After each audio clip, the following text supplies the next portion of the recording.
तो भाई तैयार हो जाएं पाकिस्तान सुपर लीग के एक बिल्कुल बदले हुए अंदाज के लिए।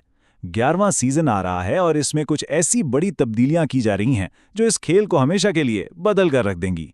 ये सिर्फ एक नया सीजन नहीं है, ये एक नए दौर का आगाज है। तो आज हम क्या क्या देखने वाले हैं?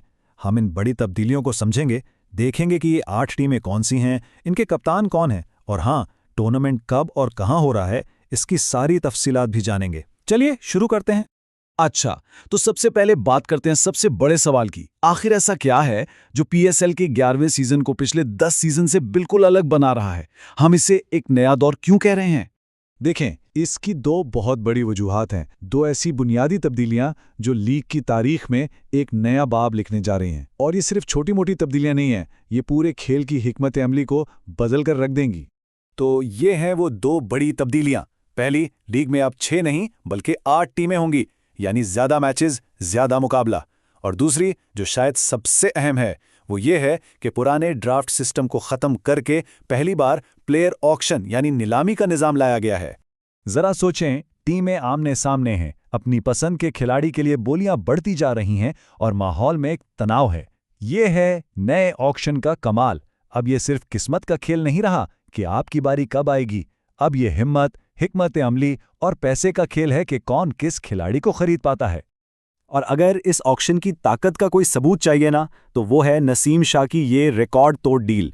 ये रकम सिर्फ एक खिलाड़ी की कीमत नहीं है, बल्कि ये इस बात का ऐलान है कि टीमें अब टाइटल जीतने के लिए किसी भी हद तक जाने को तैयार हैं।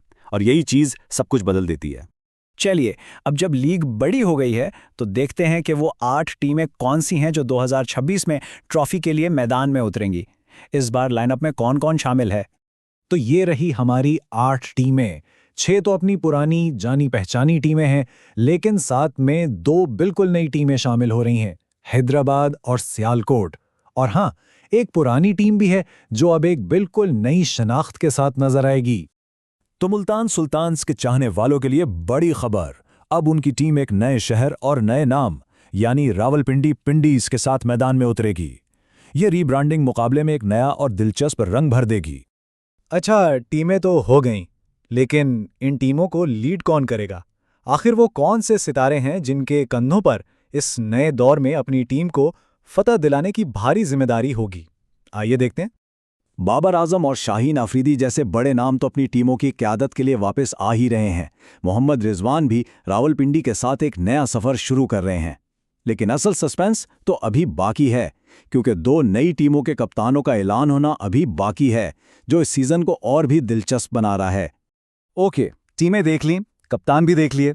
अब आते हैं असल मामले पर, यानी ये टूर्नामेंट कब, कहां और कैसे खेला जाएगा। सारी लॉजिस्टिक्स पर एक नज़र डालते हैं। तो जनाब, 39 दिन के नॉन स्टॉप क्रिकेट एक्शन के लिए तैयार हो जाएं। टूर्नामेंट का आगाज 26 मार्च को होगा और यह सिलसिला 3 मई तक चलेगा, जब हमें पाकिस्तान सुपर लीग का नया चैंपियन मिलेगा। अब क्योंकि टीमें 8 हैं, तो फॉर्मेट भी बदलना पड़ा है और ये नया फॉर्मेट बहुत दिलचस्प है। अब 2 मरहले होंगे। इससे ये यकीनी हो जाएगा कि हर टीम प्लेऑफ से पहले कम से कम 10 सख्त मुकाबले खेले। और ये एक्शन मुल्क के 5 बड़े शहरों में देखने को मिलेगा। लेकिन सबसे मजे की बात यह है कि लीग की तारीख में पहली बार फैसलाबाद का इकबाल स्टेडियम भी पीएसएल मैचेस की मेजबानी करेगा। ये वाकई एक जबरदस्त इजाफा है। तो ये सारी तब्दीलियां हमने देख लीं, टीमें, ऑक्शन, नया फॉर्मेट। लेकिन इन सब का मतलब क्या है? ग्राउंड पर इसका क्या असर पड़ेगा? आखिर में सवाल तो यही है कि ताकत का तवाजुन कैसे बदलेगा। बात यह है कि इन सब तब्दीलियों ने ना खेल का मैदान सबके लिए बराबर कर दिया है। अब कोई फेवरेट नहीं है, कोई अंडरडॉग नहीं। नई टीमों और नए सुपरस्टार्स के साथ कोई भी टीम टाइटल जीतने का ख्वाब देख सकती है, और यही इस नए दौर का असल जोश है। तो अब असल सवाल ये नहीं कि टाइटल कौन जीतेगा, बल्कि ये है कि इस नए दौर में, इस नए खेल के नए उसूलों के साथ कौन सी टीम सबसे बेहतर तरीके से खुद को ढालेगी और चैंपियन बनेगी। आने वाला सीजन यकीनी तौर पर बहुत ही दिलचस्प और नाकाबिले फरामोश होने वाला है।